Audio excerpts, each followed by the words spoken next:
kas bija pateikts par to, ka sāk ar pudeles barošanu, par to kontrolēšanu, par apjomiņu, par bērna aktivitātes izpausmēm. Tas ir tas, ko dara ne tikai Latvijā, ne tikai Latvijas perinatālajos centros un bērnu slimnīcas, to dara daudzas valstīs. Taču daudzās valstīs arī tiek pētīts, vai šīs laiks 34, 33 nedēļas ir labs laiks, lai sāktu zīdīšanas uzsākšanu, vai mēs varam to darīt arī agrāk, un kas ir tie paņēmieni, kā mēs varam to darīt.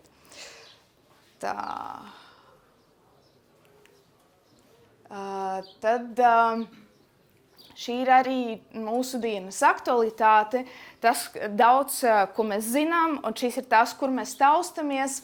Mēs zinām, ka mātes piens ir piemērotākais ēdiens jaundzimušajiem zīdaiņiem, kā tas ir ar priekšlaicīgi dzimušiem bērniem. Arī pētījumos tas ir pierādīts, ka priekšlaicīgi dzimušo bērniem primāri jāsaņem tieši viņu mammu piens, un tas būs krietni labāks nekā donorpiens, būs krietni labāks nekā arī mākslīgais maisījums, kas ir izstrādāts priekšlaicīgi dzimušiem bērniem.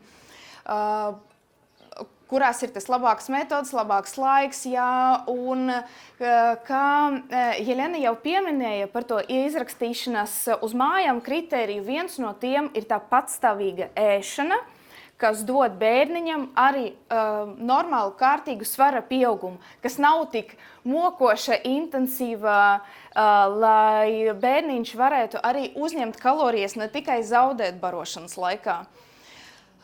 Un arī, lai šī barošana ir bez elpas aizturēm, bez sirds ritma palēnināšanās, lai tas ir komfortabli bērnam. Šeit šiem bērniem ekskluzīva zīdīšana terminoloģijā būs tāpat kā visiem zīdaiņiem ar nosacījumu, ka bērns var turpināt saņemt vēl kādus medikamentus vai vitamīnus, ja viņš saņem tikai mammas pienu, tikai no krūts, tā viņam būs arī ekskluzīva zīdīšana. Tā, vai, te aizgāja ļoti daudz uz priekšu. Tā, tad ir vairāki šķēršļi, ar ko, kas stāv priekšā gan bērņam, gan personālam, gan mammai arī.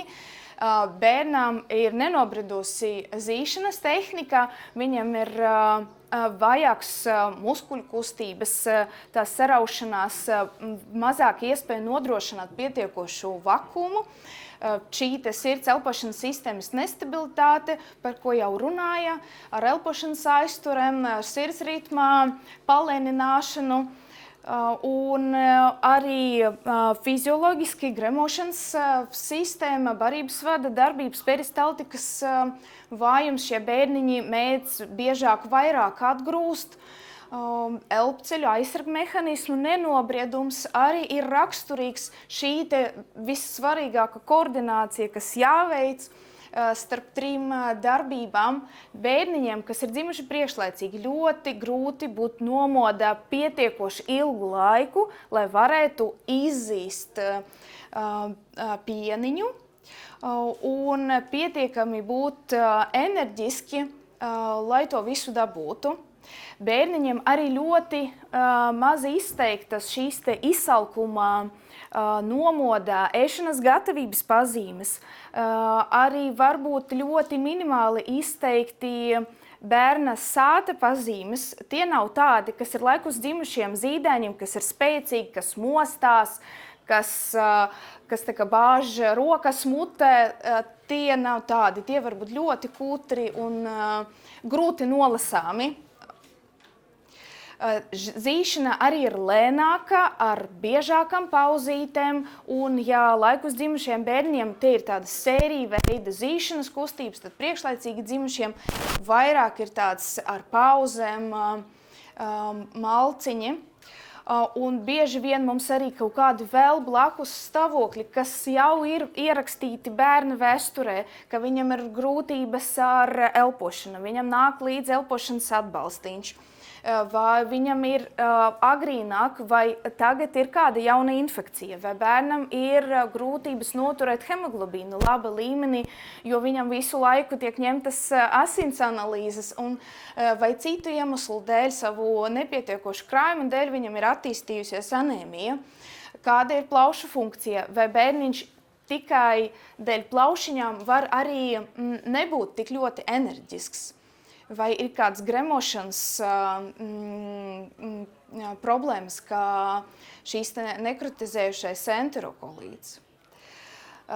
Tad tas, kas bija zināms līdz šim, kas jau bija pētīts vēsturiski, tas, ko jau pateicu par to draudzīgāko pienu, kas ir paša mammas piens visdraudzīgākais, un visi pārsvara pētījumi, kas bija līdz 2000 gadam un arī turpmāk, tika veikti pārsvarā bērnam zīžot pudelīti. Kāda ir elpošanas stabilitāte, sirds ritma stabilitāte tieši bērnam zīžot pudelīti. Un pētījumos bieži par krūtspiena zīšanu uzskatīts, ka bērns saņem mātes pienu. Tur bieži vien nebija noradīts, vai tas bija mātes piens pudelītē, vai tas bija mātes piens patiešo no krūts. Un kā atskaites punkts pastāvīgai barošanai arī bija izmantots tas laiks, kad pētījumos novēroja kardiorespiratoru, tad elpošanas sirdsdarbības stabilitāti, zīžot pudelīti. Un šī koordinācija, kas arī tika novērota starp zīšanu, rīšanu un elpošanu. Tas, ko mēs zinām, un tas, ko zināja arī līdz šim, ko dara auglis mammas puncī, viņš nodarbojas ar zīšanu krietni agrāk. Un tas, ko viņš saka darīt, viņš sāk zīst ap 11. 13. grūtniecības nedēļu. Tas ir ārkārtīgi agri. Un šis ir tas pirmas kustības, arī ap 15. grūtniecības laiku rīšanas kustības, un ap 20. viņš arī spēja atrast savu pirkstu un zīst pirkstu puncī. Tad pētnieki atklāja, ka zīdaiņi spēj vienlaicīgi veikt 2 no 3 darbībām, un tad daži bērni ļoti dažādi veido šīs kustības dažādos paternos. Ir bērni, kas veido 1 pret 1, vai veic vairākas zīšanas kustības pret vienu rīšanas kustību, un tad vēl dažas elpošanas kustības minūtes vai citi intervala laikā. Un tas var ļoti mainīties. Un, teiksim, ja bērns zīš knupīti, viņš var arī kaut ko norīt, viņš var arī neko nenorīt. Viņš var tikai zīst un elpot. Lai bērns spētu to visu koordinēt, viņam vajag ne tikai to muskuļu arsenālu, bet viņam vajag arī elpošanas un sirdsdarbības stabilitāti. Un tās bērns, kur būs mazāk stabils, viņam šī kustību koordinācija būs iegūstama krietni vēlāk, nevis bērnam, kas jūtās labāk, viņam bija vajadzīgs mazāks elpošanas atbalsts, un, teiksim, viņš piedzima arī vēlāk. Tad viņš to apgūs īsāka laikā, nevis tās bērns, kuram bija vairākas problēmas. Un tas, ko es jau pieminēju, ka laikus dzimušiem bērniem viņi spēj veidot zīšanas kustību kompleksu, bet priekšlaicīgi dzimušie bērniņi, viņi pazīš, atpūšās, un tas ir tādas vienreizējas zīšanas kustības. Šeit arī pētījums, kas mēģināja atpazīt, kuri tie būtu pieturpunkti, ka personāls vai māte vai vecāki varētu orientēties, uz ko tieši, šito mēs sasniedzam, kas būs nākamais. Un tādi, ka pieturpunkti ceļā uz zīšanu, tas ir, kad pirmo reizi bērniņš mēģina piezīsties, to mēs arī varam saukt par zīšanas, jeb zīdīšanas arī sākumu. Pat ja bērns nekādu pienu neiegūst tajā brīdī, bet šis ir pirmais kontakts, viss jau vilciens mums sāka iet uz tā mērķa pusi. Tad nākamais, ka bērns spēj dabūt kaut cik aprēķināmu piena daudzumiņu, ko mēs varam pareikināt ar kontrolu svēršanu, teiksim, kas personālam un dažreiz arī mammai ļoti svarīgi, ka tie ir minimāli parasti kādi 2 vai 5 gramiņi, ko mēs varam sākumā noteikt. Tad, kad bērns spēj pirmo reizi izēst kādu noteiktu viņam domātu apjomu no krūts, teiksim, kas bija domāts tajā reizē, bērnam ir norma šajā dienā vai šajā nedēļā ir 30 ml. Un šī ir pirmā reize, kad viņš to tad spējis izdarīt. Un tad pēdējais posms ir šī ekskluzīva zīšana, kad viņš visu savu apjomu pa diennakts laiku viņš var dabūt tikai no krūts. Un tad vēsturiski tie piedāvāti laiki, tad šiem pieturposmiem aptuveni, tad zīdīšanas sākums pie krūts 34 nedēļas plus mīnus un 37 nedēļas. Tas ir, kad mēs varam gaidīt no bērna, kad viņš būs pie krūts un paliks sātam. Tad arī, ko jau pieminēju, bērna grūtniecības laiks, kad viņš bija piedzimis un cik slims viņš ir piedzimis vai kādas saslimšanas viņam attīstījies, infekcijas pievienojas vai kādas problēmas laiku gaitā pievienojas, arī to visu procesu var nedaudz štīmēt uz agrāku vai vēlāku pusi. Šeit ir arī tāds interesants praktisks pētījums, ko veica 2002. gadā mazā jaundzimušo grupiņā, bet tie bija agrīni dzimušie bērniņi. Un šis bija tas sākums paradigmas maiņai, kad viņi sāka piedāvāt zīst, bet te bija pudelīte, krūtspiens no pudelītes, nosacīti veseliem bērniem, kuriem nebija masīvu asins izplūdumu galvā, kuriem nebija nepieciešamība pēc lielām skābekļa koncentrācijām, nebija nepieciešamība mākslīgas plaušu ventilācijas uz to brīdi un nebija akūtas infekcijas. Daži no bērniem saņēma šo te elpošanas atbalstu, par ko stāstīja dr. Rusakova, kad bērnam caur masku pievadīts papildus gaisiņš, bet netiek elpots bērnā vietā, bet pārsvarā tie bija tādi gatavi bērni ēšanai. Visiem bija zondes, pilna zondes barošana, un bērnus sadalīja 2 grupas. Pirmā grupa bija tāda, kurām piedāvāja pudelīti ar mātes pienu pēc 2 diennaktīm, kad bērniņš sasniedza savu visu apjomu, kas viņam bija nepieciešams caur zondi, nevis caur vēnu. Viņš tika barots, bet 2 diennaktis viņš tika ēdināts tikai caur zondi. Vēnu tam nolūkam neizmantoja. Un otra grupa bija tāda, kuriem tika piedāvāta pudele ārsta noteikta laikā. Tie ir gandrīz 34 nedēļas plus mīnus dažās dienās. Un tad viņi sāka pētīt, pēc šīs schēmas arī piedāvāt, ja bērniņš, teiksim, izēda 1 porciju vienreiz dienā, tad viņš gāja uz priekšu, viņam piedāvāja 2 porcijas izēst no pudelītes. Ja viņam kaut kas nesanāca, tad solīti uz atpakaļ un gaidīja, kad viņš nobriedīs. Un tā līdz, kamēr viņam visas 8 ēšanas reizītes bija tikai no pudelītes. Piedāvāts vai nu mammas piens, vai nu priekšlaicīgi dzimušo bērniņu domāts maisījums. Un novērojot to, ka šo te grūtību diskoordinācijas, ja tā var pateikt, kad palēninājās sirdsdarbība vai bija elpošanas ilgākas aizturas, bija līdzīgas abas grupas, tad tikai gala labi gan tie bērni, kas saka agrāk, gan tie bērni, kas sāka parastajā laikā. Šeit tas orientieris bija uz to stabilitāti, bērna fizioloģisku gatavību, nevis uz kādu konkrētu grūtniecības laiku. Un šeit ir tas salīdzinājums, kā viņiem veicās, ka tas laiks pirmajā grupā, kur piedāvāja agrīnāk, viņi arī varēja ātrāk gan izrakstīties pa nedēļu ātrāk, gan arī ātrāk varēja pirmo to barošanu paveikt patstāvīgi. Te kādas 2 nedēļas pat starpība viņiem bija. Un tas aizņēma viņiem nedaudz ilgāku laiku, dažās dienās ilgāk, bet viņi salīdzinot ar to otro parasto grupu, to paveica labāk un ātrāk. Ātrāka laikā nekā tie, kas bērni saka vēlāk. ļoti daudzās diskusijās par to, ka mēs zinām, ko bērns dara no pudeles. Mēs zinām, kā tas piena līmenis mazinās pudele. Mēs nezinām, kā piena līmenis mazinās no krūts un ietek bērna kuņģīti.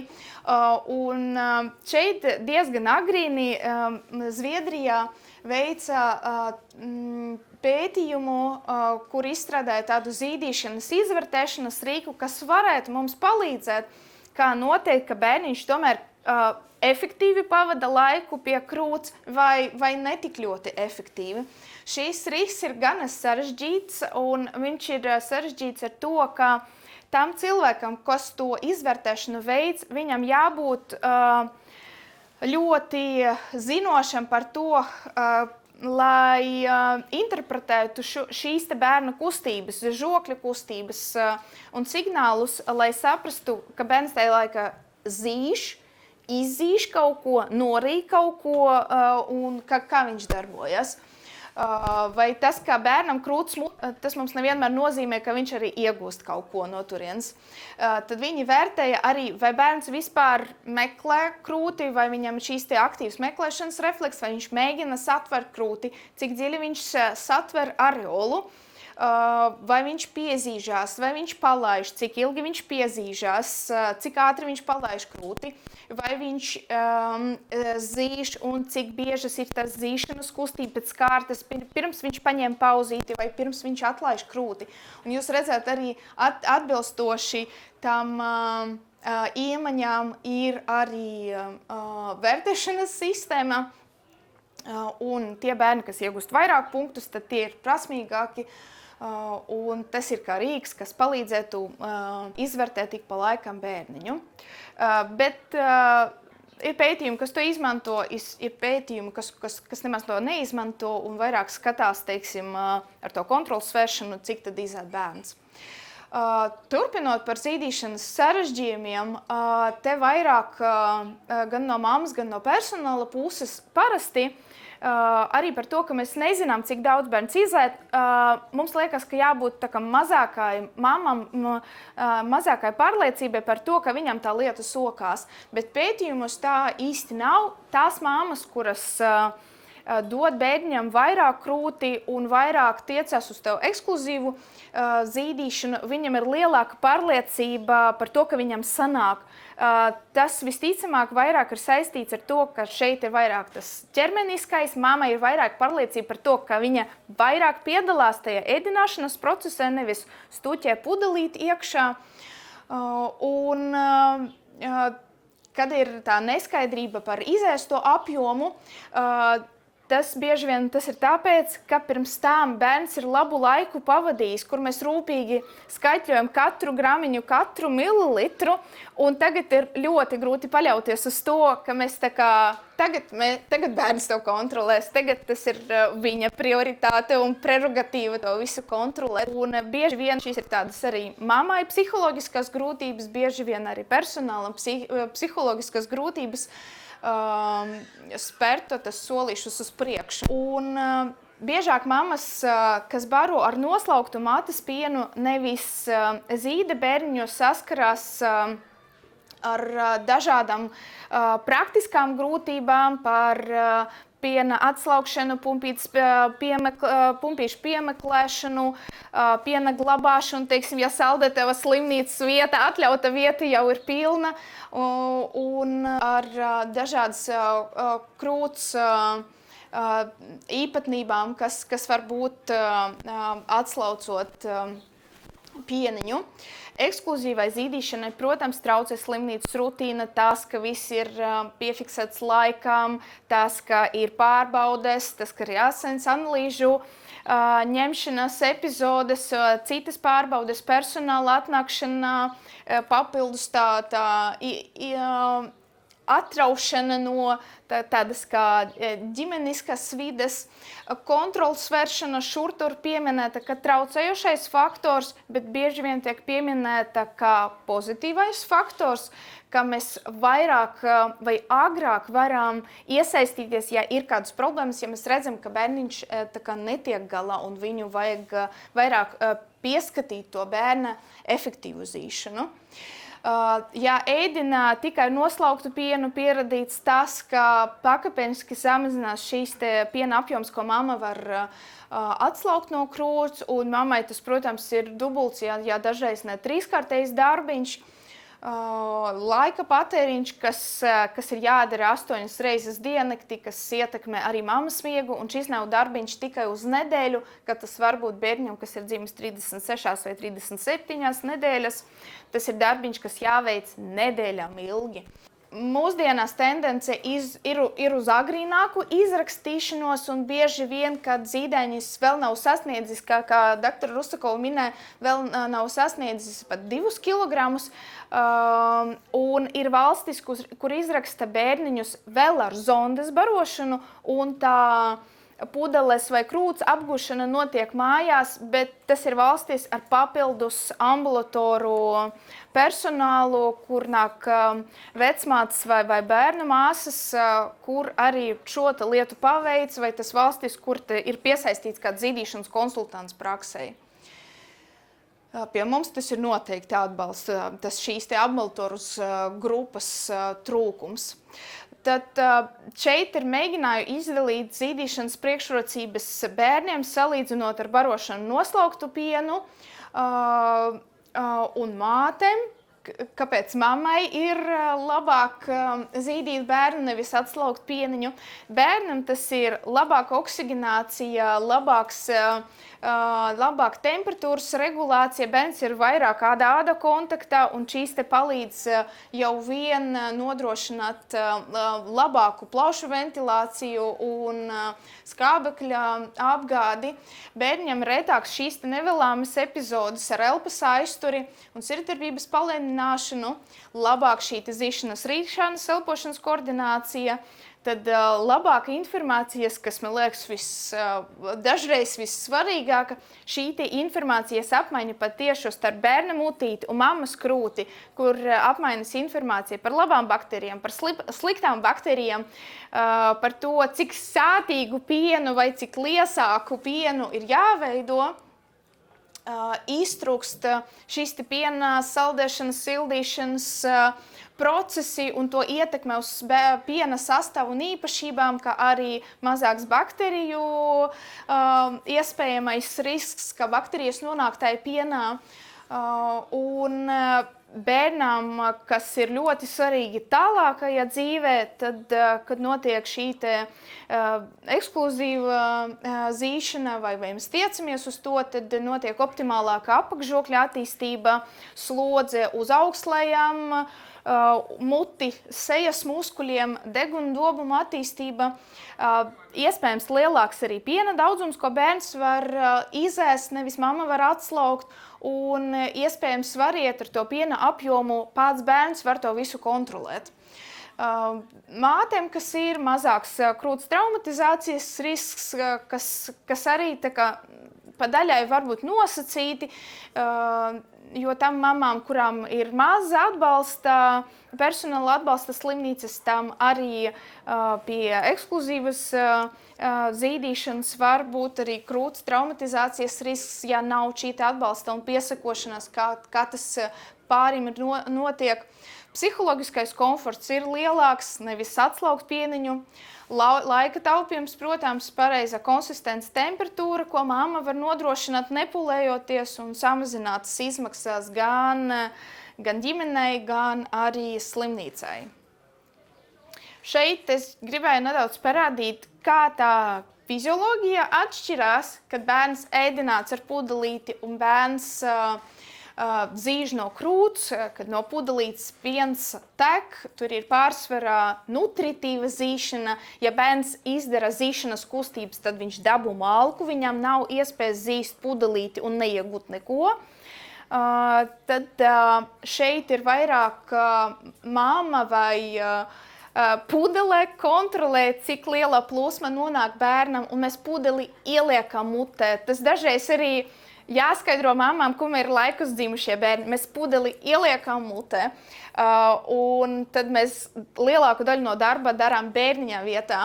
Un bērns zīžu norī, tāpēc arī, lai neaizrītos. Tad, kad bērns zīž krūti, tad viņš vairāk ir tas, kas kontrolē procesu, pienu viņš arī izzīš. Ir gan nutritīva, gan nenutritīva zīšana. Viņš var zīst, iegūt pienu, viņš var zīst mazāk spēcīgi un neiegūt pienu. Bērns kontrolē to plūsmu, cik spēcīgi viņš taisa vakumu, cik spēcīgi viņš masē, saspiež krūti. Bērnu kontrolēta plūsma arī, un mēs gaidām, kamēr bērns satvers krūti, mēs ļaujam bērnam satvert krūti, un viņš mierīgāk un prasmīgāk koordinē šo te zīšanu, rīšanu un elpošanu.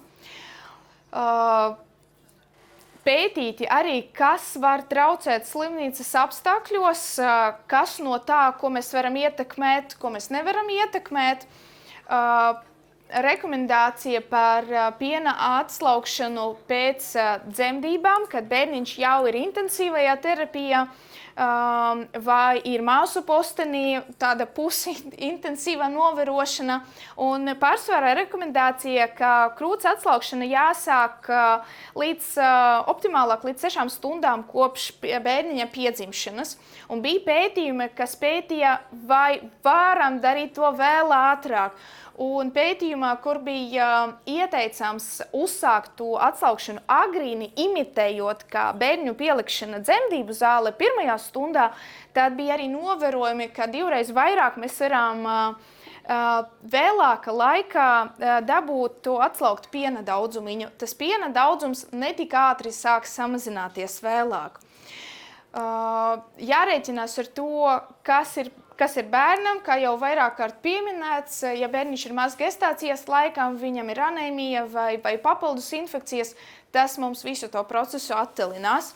Ja bērnam ir ilgstoša mākslīga plaušu ventilācija vai skābekļa atkarība, tad tas daudz ko nosaka par to, kāda viņam bijusi līdz tām slodze. Visticamāk, ka nekāda bija tikai šī intubācijas strubiņa, un tiem bērniem, kas bija ilgstoši intubācijas caurulīte iekšā, kas bija ilgstoši ventilēti, viņam arī šis process notiek daudz grūtāk, jo viņi krietnu laiku darīja kaut ko nedabisku. Un mātes smēķēšana arī ir no tādiem traucējošiem faktoriem. Šis ir tāds aptaujas pētījums, kur izpētīja varenu daudzumu ar mamām, vairāk par 1000, ar dviņiem, ar mazulīšiem, kas ir dzimuši agrīni, jebkāda priekšlaicīgā laikā. Un arī tika novērots, ka mammas, kas pavada laiku ar bērnu un kuram ir atļauts būt kopā ar bērnu 24 stundas, šīs ir tas pozitīvais moments, kas veicinās ekskluzīvo barošanu. Arī jo vēlāk mamma sāk atslaukt pieniņu, jo mazāk ir iespēja uz ekskluzīvo zīdīšanu. Arī aptaujās par, teiksim, nipplšilti, kas ir krušgalu uzlikas. Tas bija tā kā sliktais faktors ekskluzīvai zīdīšanai, bet ir arī pētījumi, kas to apgāž un aktīvi izmanto krušgalu uzlikas. Ja mammai īpaši pasaka, ka lai viņa mazāk pēc iespējas vai vispār neizmanto knupīti, tad tas arī bija par labu ekskluzīvai zīdīšanai lielākiem skaitļiem, un šeit arī tā kontrolas vēršana pieminēta kā labs faktors, lai tiktu pie labākiem cipariem ekskluzīvas zīdīšanas statistika. Šeit ir arī liels pārskats par dažādiem zīdīšanas pētījumiem priekšlaicīgi dzimušiem bērniņiem. Un tika secināts no tiem pārskatiem, no citu pētījumu datiem, ka priekšlaicīgi dzimušie bērniņi daudz biežāk un ilgāk tika ekskluzīvi zīdīti, ja zīšana sākta sākuma pie krūts, nevis pie pudeles. Ja tas ir darīts biežāk un agrāk gestācijas vecumā, un zīdīšana daļai no pētījuma tika pētīta un mēģināta jau agrāk nekā 33-34 nedēļas, Un bija arī tādi secinājumi, rezultāti un ieteikumi, ka mēs varam aicināt māti uzsākt zīdīšanu, ja zīdainis izrada fizioloģisku gatavību, ja viņam tā aktivitāte ietver meklēšanu un izsalkuma pazīmes, ja to atļauj elpošanas atbalstīņš, mums nav jāgaida, kad bērniņam nebūs vajadzīgs elpošanas atbalsts, lai uzsāktu zīdīšanu. Un kad ir tā fizioloģiska stabilitāte, un ir vismaz 2 diennaktis pagājušas kopš tā laika, kad bērns dabū visu ēdienu dabiskā ceļā, nevis vēnā. Un arī svarīgs, cik slimnīca ir draudzīga, lai mama paliek ar bērnu, lai mama biežāk bērnu pieliek ķengura pozā, āda kontaktā, un arī cik ir tā mammas iniciatīvas atbalsta uzsāk zīdīšanu. Tā. Un tālāk šeit arī vēl viens pētījums. Mēģināja samazināt par 1 nedēļu, tas nebija vairāk par to ekskluzīvu zīdīšanu, bet pētījuma mērķis bija par to, lai samazinātu slimnīca pavadītu laiku. Vai mēs varam ātrāk izrakstīt bērnu, vai bērns var nedēļu ātrāk izēst visu nozīmētu apjomu pats. Un iekļauti mazi bērniņi, kas ir līdz 600 kg, un viņi to panāca, viņi samazināja to izrakstīšanas laiku pa nedēļu, jo vienīgais, ko viņi izmainīja, viņi inicēja šo te zīšanu pie krūts mazāka vecumā un piedāvāja krietni vairākiem zīdaiņiem, nevis gaidīja iniciatīvu no mammas, kā tas notiek arī mūsu slimnīcā, bet pats personāls mērķiecīgi piedāvāja to darīt tieši pie krūts un ātrāk.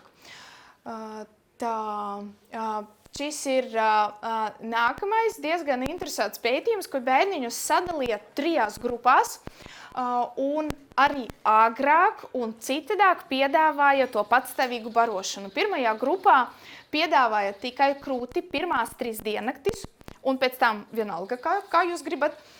Otrajā grupā piedāvāja uzreiz gan krūti, gan pudelīti, un trešajā grupā atstāja 3 dienas piedāvāts tikai pudelīte šiem bērniem. Un papildus, protams, turpinājums vēl zondas barošana.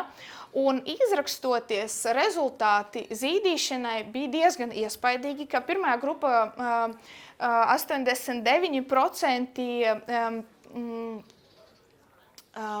bija ar ekskluzīvu zīdīšanu, bet trešajā grupā tikai 3%. Un krūts pienu atbilstoši saņēma 100%, un trešajā grupā 39% no bērniņiem. Un secināja, ka zīdīšana pirms pudelītes vai nemaz neizmantojot pudeli nepaildzināja hospitalizācijas laiku, jo tas bieži vien, ko dzird mammas, sākumā iedosim pudelīti, šo mēs sasniegsim ātrāk, lai jūs varat ātrāk izrakstīties, un tad mājās jūs mēģināsiet ar krūti. Tad šīs te īsti neapstiprinās, un tas ne tikai šajā pētījumā, bet arī vairākus pētījumus. Jo dzīdaini iemācās zīst krūti ātrāk, koordinēt zīšanu, rīšanu, elpošanu krietni ātrāk nekā tikai pudeli vai pudeli un krūti. Un šeit arī Kanādas pētījums, kur viņi mēģināja mainīt arī savu intensīvas terapijas praksi, kur veicināja agrīni, viņam bija vairāku paņēmienu un darbību kopums, ko viņi mēģināja darīt citādāk, nekā tas bija darīts līdz šim. Un kā ir 10 soļi bērnam draudzīgai vai zīdīšanas draudzīgai slimnīcai, un šeit viņi izveidoja 10 soļus, lai veicinātu zīdīšanu slimiem vai tādiem trausliem bērniņiem. Un tad viņi to parunāja ar māmu. Tas bija pirmais solis, viņi nodrošināja piena apjomu, tad mammai bija vairāk iegādāti elektriskie pumpi, vairāk aicināta mamma atslaukt krietni ātrāk par 6 stundām pēc dzemdībām. Viņa nodrošināja šo te mātes piena glabāšanu un visu to loģistiku. vairāk veicināja āda kontaktu, nenutritīvu zīšanu nodrošināja pie krūts, ka zīšana skaities arī tad, ja krūts tikko noslaukta, bet bērniņš ir klāt. Un kā pirmā zīšanas pieredze, kā arī iepriekšējā pētījuma, arī šeit viņu nodrošināja ar krūti, nevis ar pudelīti, kā viņu to darīja pirms tam. Un papildus viņai bija arī masīva informācijas programma. Un 3 gados viņi gandrīz dubultoja savu statistiku par ekskluzīvu zīdīšanu un palielinājās to bērņu īpatsvars, kas izrakstījies mājās, saņemot tikai mammas pienu vai no ekskluzīvi zīžot, vai no noslauktu no pudelītes. Tad, ko mēs varam darīt citādāk? Arī kā personāls, kas strādā ar mamām, mēs varam sākt darīt kaut ko krietni ātrāk, nevis pats pirmais mammas un bērnu kontakts, tas ir aicināt agrīni mammu noslaukt pienu pēc dzemdībām. Un tas dažreiz ir tāds diezgan foršs elements, ka mammu nomierināt un iedarbināt viņu uzreiz pēc dzemdībām, jo bieži vien šīs te priekšlaicīgas dzemdības nav gaidītas.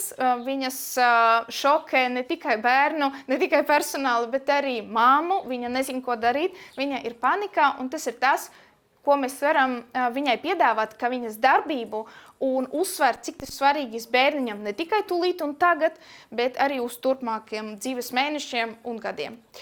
Un agrīni mēs varam piedāvāt šo nenutritīvu zīšanu, kamēr bērniņš ir āda kontaktā, ķengurā, pat ja viņam nav paredzēts tūlīt ēst, tūlīt pat, ne pēc nedēļām, ne pēc laika, mēs varam aicināt tāpat viņu pielikt pie krūts, tāpat, lai šis kontakts ir, lai viņš vienreiz pabāž mēli ārā, aplaisa to krūti.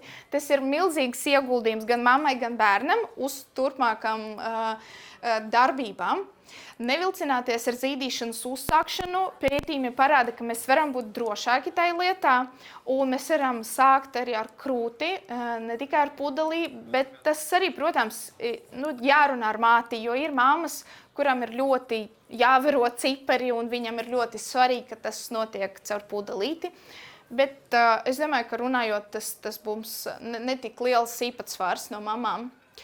Uzsākot zīdīšanu, mums ir jāatbalsta pāris. Mums jāatbalsta ne tikai bērns šai procesā, bet mums jāatbalsta pāris, un mammai arī jāsaņem atbalsts. Viņa nav tikai aprūpētais slimnīcā, viņa ir komandas dalībnieks, un bērnam šai procesā bieži vien jāsaņem arī fizioterapeita konsultācijas un nodarbības, audiologopēta nodarbības, dzīdīšanas konsultants, un tas ir tas, ko dara bērnu slimnīcā. Bērnu zodiņa atbalsts, tas ir tas, ko mēs varam darīt, piedāvāt mammai darīt barošanas laikā,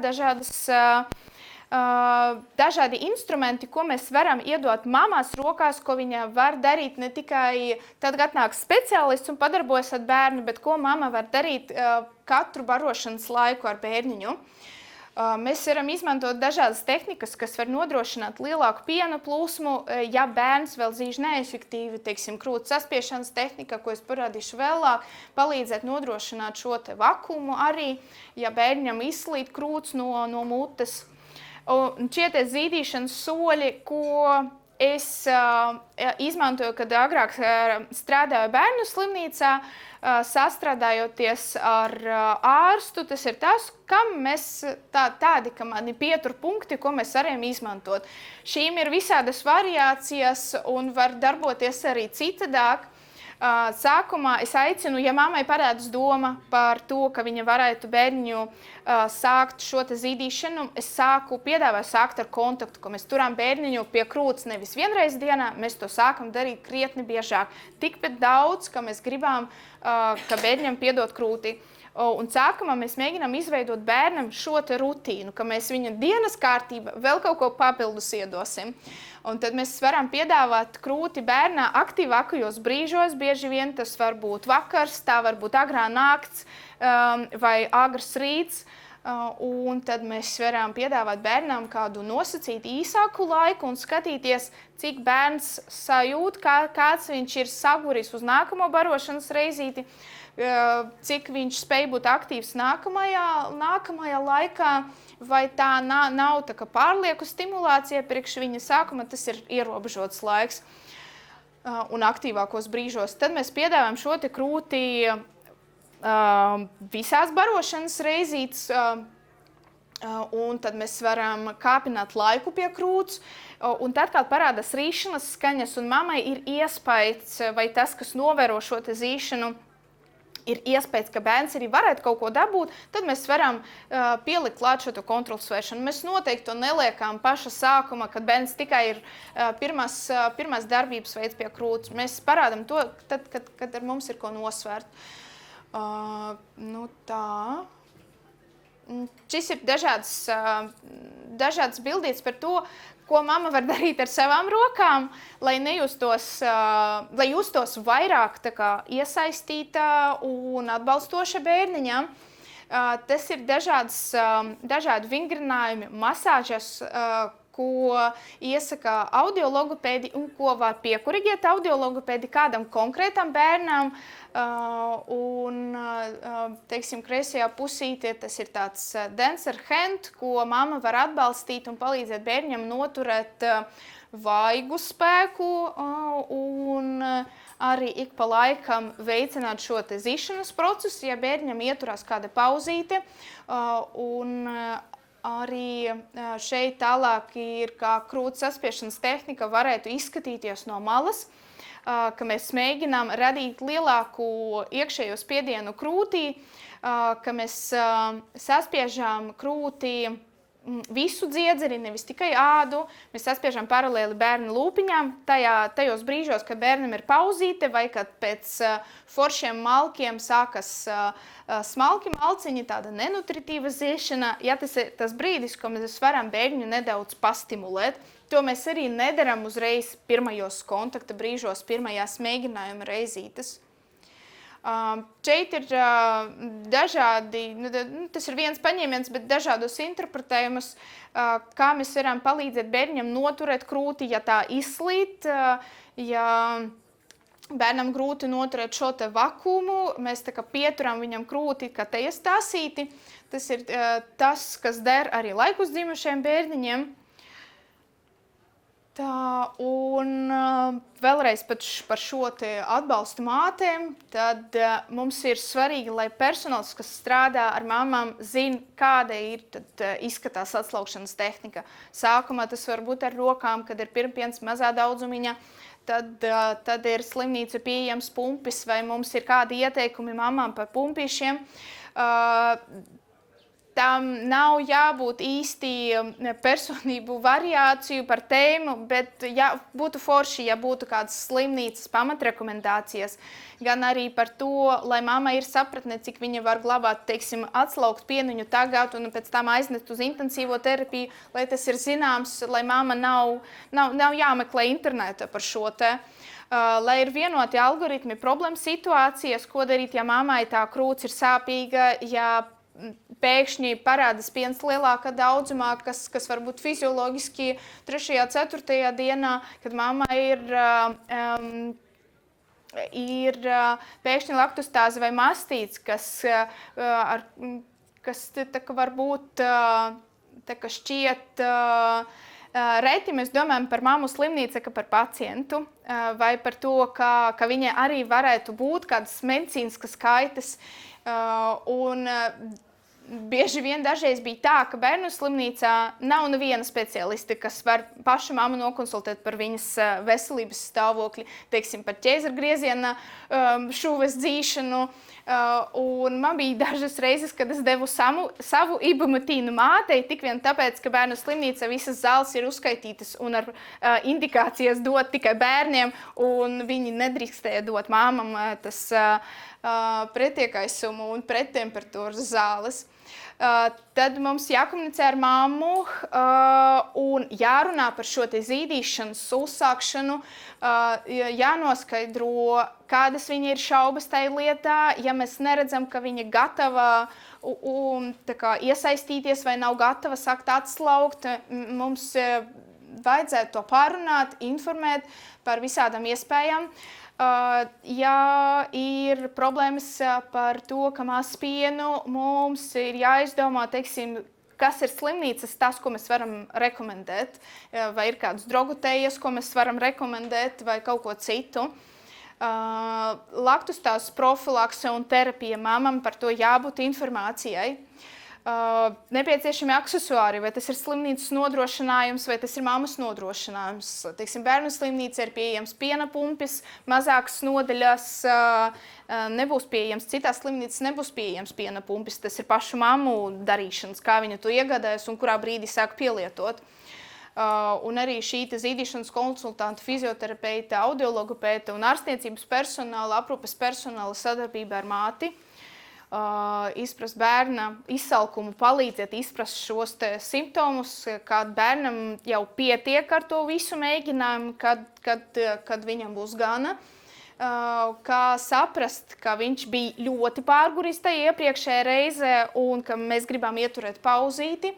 Un palīdzēt ar bērņiem pozicionēšanu, stabilizēšanu zīdīšanas laikā, jo tas, ka mamma var viņu pabarot vai nomainīt pamperi, tas nav tas pats, ka mamma var tagad droši un patstāvīgi to bērnu paņemt pie krūts un ka viņai ir pārliecība par saviem spēkiem.